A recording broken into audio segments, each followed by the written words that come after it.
All right, so it's about damn time Bellator's got another card, right? Because I feel like they have cards once a month now, and like a month like this, okay, it makes sense they're having one this week because, of course, no UFC this weekend, and that's why we're doing this. I mean, we do Bellator no matter what. But Bellator 285 from, of course, Dublin, Ireland. Your main event, Benson Henderson taking on Peter Queally. Of course, Queally coming back home for the first time since his loss in the championship match, or championship fight, of course, against Patricky Pitbull. But yes, we've got Benson Henderson and Queally in the main event, and your co-main, Yoel Romero takes on Melvin Manhoef. We'll see how that works, because, I mean, Yoel's 48, Manhoef's 46. It's going to be fun, so let's do it, man. Bellator 285 from Dublin, Ireland. And folks, if you haven't yet, make sure to hit that subscribe button down below for some more Bellator here on the channel. We do Bellator preview and predictions for every single card that Bellator does offer. Same with UFC and same with PFL, so make sure to hit that subscribe button down below if you have not yet. All right, so the first 4 fights in the card, we will start with Asila Ajudi taking on Jordan Barton. Now, I'm going to be taking Jordan Barton in this fight. Barton has fought before in Bellator. Yeah, that fight where he lost to Diata in his last one by split decision. Actually, no, he won that fight. I didn't think he was going to win, but he ended up winning by split decision, and then he fought Clarke before that. Clarke beat him by rear naked choke, and we're going to see Clarke later on in this card. But Jordan Barton's not horrible. I mean, he's a decent striker who's got hands, and he's going to be taking on Asila Ajudi coming into this fight. So Asila has fought in UAE Wars. The only time I did see him, he won by unanimous decision, but other than that, I mean, he fought in Bellator early in 2020 in the Euro series, and he fought in Bellator 240, but he is 1-1 in Bellator. I think Jordan Barton's better. I think Barton's going to win this fight, and I got him by unanimous decision. Next up, we've got Dante Shiro taking on Luca. Now, I wouldn't be surprised if Shiro wins this fight. I think Shiro's not that bad. I mean, of course, he had that close fight against Logan Storley, the fight that was, wasn't supposed to be that close, but he did make it close, and he won his last fight against Scotty Howe back at Bellator 278. Now he's taken on the newcomer to Bellator, the SBG Ireland product in Luca Poklet, I do believe it is, and, Poklet hasn't really fought anybody. I mean, he's fought in Eagles fighting championships, and his last fight was a win by rear naked choke, anaconda choke in 22 seconds. This one could go either way. This is one of the tougher ones to pick, I think, on the undercard, just because I don't think Shiro's all that bad. I think his opponent, I mean, is very unproven. I'm going to take Luca in this fight, but I would not be surprised if this fight goes the other way. Next up, we got Alex Bondar taking on Kenny. Gonna take Kenny to win this fight by a first round submission. The former UAE Warriors fighter. He's fighting on SPG Ireland as well. You can see a lot of SPG Ireland guys in this on this fight card, but I think he'll win. I don't think Bondar's that great. You know what they're doing in this fight. They're trying to get Kenny a victory. Alex Bondar is a guy fighting out of Slovakia. He hasn't fought anybody. I hadn't heard of him before. Before making this video. I think Kenny's going to be able to win this fight pretty convincingly and by first round submission. Our final fight will be Brian Moore taking on Silva. I got Moore winning this fight by unanimous decision. Silva's like 40 years old now. Brian Moore is 14-9. He just lost to Jarnell Lugo, and then he had that fight where he did lose to AJ McKee as well back in 2017, and he lost to Milikov as well in 2021. He beat Jordan Winsky, which looking back at, it's a pretty good win. He beat Winsky, I believe it was in Ireland, right? No, it was in Los Angeles, but that was a fight that I thought Winsky was going to win. I went 10-1 on that card. And the only fight I got wrong was Jordan Winsky losing to Brian Moore. So Brian Moore is not a bad guy. He's fought a lot of tough guys in Bellator. He's been around for a minute in the promotion since 2016 when he got submitted by Daniel Whiteshaw. I think Brian Moore is able to win. I think he'll be able to get this one done by unanimous decision. Just really not that impressive. Silva. He's 40 years old, getting at the end of his career. Same with Moore, really, but I still think Moore's a better fighter. Okay, so it's the return of Baby Fedor yet again. He's coming off his big victory outside of Bellator where he beat Fabio Maldonado. I'm not going to say how Rampage Jackson said his name, but still, yeah, Sidelnikov's back. Of course, he lost to Gohan his fight before taking on Maldonado and Ural FC1 promotion in Russia that's just kicking off. But yeah, Sidelnikov's back. He hasn't been great in Bellator, let's be honest. He lost to Koresh, and then he won a couple fights, lost to Gokhan, and then he beat Fabio Maldonado outside of Bellator. He'll be taking on Kasim Aras. First fight for him in Bellator. The guy's 35 years old, primary wrestler fighting out of Germany. He's won his last couple of fights, just dominant wrestling, dominant ground style out of him. He has not fought, though, since late 2021. He is back. He's been fighting in EMC, German promotions. But I still think, I don't think Sidelnikov's all that good. He's been beat before in Bellator, beat a lot before in Bellator. He wasn't fighting all that great in Fight Nights Global. He got finished by, a good fight, don't get me wrong, Sergey Pavlovich. But still, I think Sidelnikov's not going to have enough to keep up with the wrestling of Kasim Aras in this fight. I think Aras is able to take him down and hold him down. I got him by first round TKO. I think it's going to be wrestling on Aras, and then eventually the ground pound on the ground once he does get it there. So I'm going to take Aras to win this one by first round TKO. So Carl Albrektsson is back, and the guy's really good. This dude has been fighting really well as of late. He beat Dolzhan Yagishir Mirdov in his last fight by unanimous decision. That was in his last Bellator fight. He had that run where he was fighting in Ryzen. He fought, Moldavsky. He fought Yuri Prohashka. Lost both those fights. Eventually comes to Bellator, loses to Phil Davis, but he's been doing pretty well since. He beats Victor Nemkov Sidelnikov by unanimous decision. Then he goes back to, I believe, it was a Russian promotion. He wins by TKO in the first round. Then he beats Yagashiro Miradov in his last fight by unanimous decision. It's a fight that I thought he was going to win. But Yagashiro Miradov is a solid guy, just hasn't seen all that much success so far in the Bellator cage. But Albertson's back. He's taking on Carl Moore. And for Carl Moore, it's the fighter who's 9-2, fighting out of Ireland, of course, fighting out of Fight Academy Ireland over there.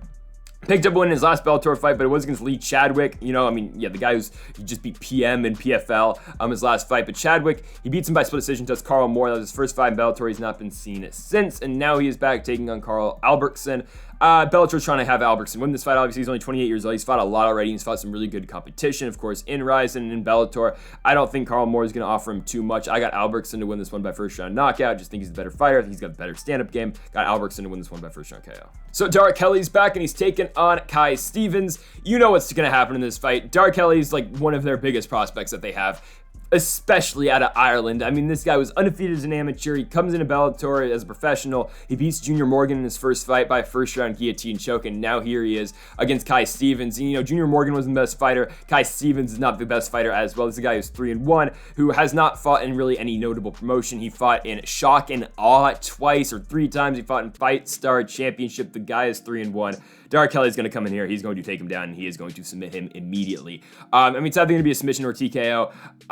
You can go either way. I'll say TKO. I'll say he's going to get it through the ground and pound, but it's just a matter of, again, it's how you want to pick this fight. Does Dark Kelly submit him? Does he knock him out? Or does he submit him, or does he TKO him? Because you know what this fight's going to be. It's going to be Dark Kelly going there. He's going to shoot him for a takedown. He's going to immediately start putting pressure on Kai Stevens on the ground. Both these guys are 24 years old, but Dark Kelly is by far the more experienced 24-year-old. He's going to come in here. He's going to take him down. And he is going to give him hell on the ground. And again, there's a reason Bellator is pushing Dark Kelly so much. There's a reason they're giving him so much hype, especially when it does come fight week. I think Dark Kelly's going to win this one. Actually, I mean, as much hype as Bellator can produce, but still, I got Dark Kelly to come in here. I think he's going to take down Kai Stevens. I think he's just going to work his ground and pound, and eventually by the end of the first round, Dark Kelly is going to win by TKO. Just Kai Stevens is not going to want any more. So I got Dark Kelly to be 2-0 now in Bellator. I think he beats Kai Stevens, and I think he gets it done by first round TKO. Next up, we've got Karakhanyan taking on Kane Mousah. Got Karakhanyan to win this one. Mousah's all right. He's 13-4 now. Obviously, he's been fighting in Bellator for a little bit. Actually, no, he just had one. Actually, no, he's had 2 fights now, but he is 0-2. Or no, he won. No, he's 2-2 now in Bellator. But still, he lost to Davy Garon in his last fight, losing it by unanimous decision. Now they booked him against Peter Queally back at Bellator 275. It was going to be Kane Mousah's probably biggest fight to date, and it was going to be a big fight for Queally. Of course, the fight fell through. It never ended up happening, and it was a fight that maybe Queally could have won at home in, I believe that fight. I think that, yeah, the fight card was in Ireland. But now, of course, we got Karakhanyan and Mousah. And you know, Mousah, again, he's 2-2 in Bellator, taking on Karakhanyan, a guy who's been around for a while, and he has, you know, hasn't been the greatest as of late, but he's been taking on some really tough opponents. He lost to Adam Piccolotti in his last fight, lost to Saul Rogers before that, won 2 fights before that, lost to Miles Jury, beat Paul Redmond, and then lost back-to-back fights to Emmanuel Sanchez, and then AJ McKee, of course, in the Grand Prix, getting knocked out in 8 seconds. But Karakhanyan's a guy, again, who has been around Bellator for a very long time. He fought in World Series of Fighting, made his debut over there back in 2013. The guy's really good. He's got good submissions. He's solid on the feet as well. I think if Karakhanyan's just able to implement his whole game plan in this fight and take down Kane Mousah and just make it a grueling style of fight, I think Karakhanyan should be able to win. Now, don't get me wrong. I think Mousah's definitely got I think he's got the power to knock him out. I think it's definitely possible that Mousah could go in here and just put down Karakhanyan and win the fight. But I think the all-around more balanced fighter and well-rounded fighter is Gorgi Karakhanyan in this fight. I think Karakhanyan's able to win. I think he's just, again, he's able to implement his whole game plan in this fight and beat Mousah. Again, a guy in Mousah who's 36 years old. Karakhanyan's 37. 2 guys getting pretty much the end of their career, even though Mousah's got a lot less tread on the tires. But still, I think Karakhanyan's going to win this fight. I got him by unanimous decision. So Leah McCourt's back. She's going to be taking on Danya Silva, of course, at featherweight. So Leah McCourt had her last fight, and she lost for the first time in the Bellator cage. It was a fight where, you know, she loses to Celine Kavanagh, and then they give Kavanagh the title fight after she beats Leah McCourt, but Kavanagh can't fight right away, so now we're waiting on Chris Cyborg. But is Chris Cyborg coming back to Bellator? Is she not? Who knows what's happening with the Bellator 145 division? But anyway, for Leah McCourt, she loses her last fight to Kavanagh. Before that, she was, you know, undefeated in Bellator, given they hadn't really given her anyone too tough. They gave her Janae Harding, which she beat, who she beat by second round submission, and then she beat Jessica Borga by unanimous decision. Fighter who's not very great. And then she loses to Sinead Kavanagh, and then now here she is against Danya Silva. And for Silva, of course, her last fight, she beat Janae Harding. So both these fighters have beat Harding. Again, though, Harding's 6-6 now, and then before that for Silva, she loses to Julia Budd and loses to Arlene Blenko in back-to-back fights, but she did remain pretty competitive against a pretty solid fighter in Julia Budd, who, of course, Budd now in PFL, and she's 0-1. She lost to Jenna Fabian, so how good is Julia Budd now? Who knows? But of course, Silva went on to lose to Arlene Blenko, a fighter who's now fought twice for the Bellator Featherweight Championship, and then and then picking up her first Bellator victory by beating Janae Harding. So, of course, fought in the Contender Series back in 2018. She lost by split decision over there, and Silva's all right. I think she's gonna try to take down Leah McCourt, even though McCourt's ground game is pretty solid as well. But I think you're gonna see Dani Silva try to take down McCourt and try to again prove that she is the better grappler in this fight, because McCourt can wrestle. Leah McCourt is decent down there. That's where she was having a little bit of success against Shanine Kavanagh, given McCourt didn't really find any success in that fight against Kavanagh, which kind of just showed there's levels to this game, and I'm kind of glad Leah McCourt didn't win this fight, because I did not want her to see. I didn't want her to fight Chris Cyborg, because I think that would have been ridiculous if she would have lost. She's still a rising prospect. Again, she is 30 years old, but she's very young in her MMA career. She's only got 8 professional fights. This is a good, step up in competition, I think, in Dani Silva, because not to the point where Shanine Kavanagh is, because Shanine Kavanagh is going to be fighting for the championship pretty soon when she comes back, I believe, from her torn ACL. But, Dani Silva is still a fighter who is in the top 10, given Bellator doesn't have too many 145-pound fighters, but a solid fighter that Leah McCourt can go out there and beat. I think she can work her stand-up game, and I think she can work the wrestling and implement all of that to win this fight. So I do have Leah McCourt to beat Dani Silva. I think she'll get it done by unanimous decision, getting back to the winning ways. They keep on giving Pedro Carvalho, the toughest fights. He's taking on Mads Burnell now. That's just a tough fight. Mads Burnell's a guy who has been on a roll now. He did fight in his first Bellator main event in his last fight. Lost to Adam Borch, but Adam Borch is a guy who's really good, who's going to be fighting for a world championship next, who, I don't know. I think he's going to have a good chance to beat Patricio Pitbull in his next fight. But anyway, Mads Burnell was doing pretty well in Bellator to that point. He was 3-0 as wins over Saul Rogers and Emmanuel Sanchez. And it was a guy in Mads Burnell who, really shouldn't have been cut from the UFC. He goes 1-2. He loses to Arnold Allen, of all people, in a fight that he was winning until he got submitted by Arnold Allen in that third round. He gets cut from the promotion. He goes to Cage Warriors. He wins a bunch of fights over there. He never gets the shot at the world champion. Or no, actually, no, he does win the featherweight championship.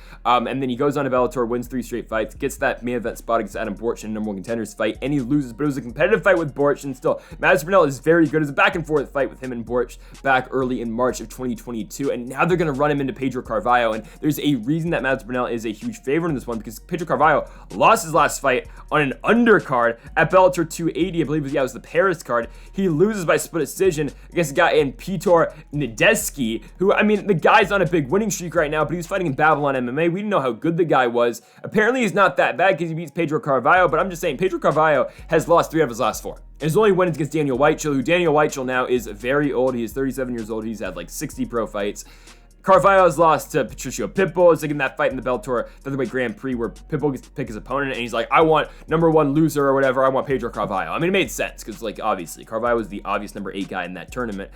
Patricio Pitbull beats him, he knocks him out in the first round, and then Carvalho turns around, loses to JJ Wilson, he beats Weichel, and then now he loses to Piotr Nadelski, and now he's going to fight Mads Burnell. This is a mismatch. Mads Burnell is going to dominate this man. I got Mads Burnell to win this one by decision. It will not be competitive. So another one of Bellator's big, Irish prospects, Ciaran Clarke. He's a little bit more developed, obviously, than Dara Kelly is. He's 5-0. He's taking on Georgia Sasu in this fight, and for Ciaran Clarke, of course, he's 5-0 so far in Bellator. He has not really had a tough fight just yet. He's just been, he's been beating guys. Actually, no, his third fight in Bellator against, who was it? It was Gina Doi. It was a tough fight. It was a fight that he wasn't supposed to win, but he wins back-to-back fights after that, beats Jordan Barton, and then he beats his next opponent after that. So Ciaran Clarke is undefeated, and, he's taken on, apparently this fight's not happening anymore? Okay, so I'm doing this live, and apparently, I'm not doing this live, obviously. I'm recording this video, and as I'm recording, I think George Sasu has pulled out the fight. I'm looking at it right now. Yeah, okay, he has pulled out the fight. So this is happening as I'm recording. I'm just finding out about this. Ciaran Clarke is now fighting Rafael Hudson. Hudson's a 5-3 fighter out of Brazil, and oh my goodness, this guy's not very good. Now, I hadn't heard of him before. I just figured this out. He has fought UFC fighter now, or I think former UFC fighter now, and Geraldo de Freitas. De Freitas beat him by rear naked choke in the first round, but this guy has lost 3 of his last 4 fights outside of Bellator. He lost in Brave in his last fight to Omar Solomonov. He lost by rear naked choke in the second round. He lost to Sylvester Miller before that in a fight he was a plus 425 underdog in a Polish regional fight. Okay, Rafael Hudson's not the greatest. From what his Tapology page shows, he's got good jiu-jitsu. He's got a win by a head kick knockout, but okay. This is a can-crushing fight for Ciaran Clarke. Okay, he has had tougher opponents. He has. And now, obviously, my prediction on the screen right now of him being Sasu by second-round submission is not going to happen because, of course, he's not fighting him anymore. He's going to be taking on Rafael Hudson. Now, I think this will make this fight more interesting, at least from Ciaran Clarke's not going to be able to take him down and submit him right away. I think it will I don't know. I don't think he's going to get a finish anymore because I think Hudson does have solid enough jiu-jitsu where he should be able to actually, I don't know. He just got submitted. No, Gerardo de Freitas and Omar Solomonov both choked him out. Okay, never mind. No, he's going to, okay. Ciaran Clarke's going to submit him. I think Hudson's got good offensive jiu-jitsu, but I don't think he's going to be able to take down Clarke and get Clarke on the ground. So if that's not able to happen, Ciaran Clarke's going to be able to take advantage. He'll be able to take him down, and he'll be able to have his way on the ground with Hudson. So I'm going to take Ciaran Clarke to win this one. I think he's just better. I think he's better offensive. I think his offensive grappling is better than Hudson's defensive grappling. So I'm going to take Ciaran Clarke to win this one by second round submission. So yeah, no, the prediction does not change. Ciaran Clarke still wins by second round sub. All right, so the two scariest 45-plus-year-olds on the planet. We have got Yoel Romero taking on Melvin Manhoef, and for Yoel Romero, the soldier of God, he is back again, and I thought he was going to win his last fight. I thought he was going to go out there and beat Alex Polizzi. I didn't think he was going to do it in that way. Yoel Romero fought a good fight, man. I mean, he finished him with the second left in the fight. Yoel looked good, and it was against a guy in Polizzi who's an up-and-comer. He was just a slight favorite in that fight against Polizzi. Because, of course, Yoel comes in and loses to Phil Davis, but Polizzi's a guy who was 10-1, and his only loss to that point was against Julius Angliskas.